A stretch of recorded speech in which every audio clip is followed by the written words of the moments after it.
درود همگرای عزیز، با شما بختیار شاه است. طیب خلقی دکتر امانوئلی اکادمیک.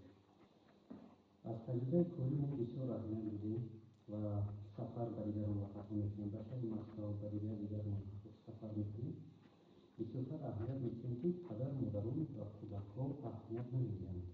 بسیاری کودک‌ها رو ما می‌بینیم که پایهایشان کج رفته شده است، گردنشان کج، به سخنگوی کودک کم اهمیت میدهند.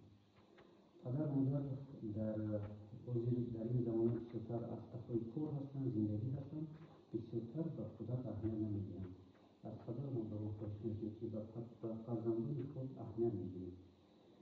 بسیارتر ما در شهر مسکو تجربه کردیم، نگاه کردیم که کودکان بسیارتر گردن شیء سخنراز میشوند. بسیارتر وقتی که گردن در سخنراز میشود یا که سفید میشود، خونگردش در سر کم میره.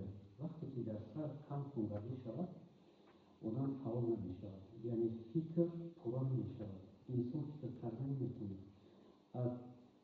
ما کودکان وقتی اهمیت میدیم که در گردنشون دریجه شده یا که به اهمیتی میتونن خونگردی سوس میشود، کودکان فعال نمیشود. یعنی کودک وقتی که کتاب میخوند، خونگیش در سرش نمیستد.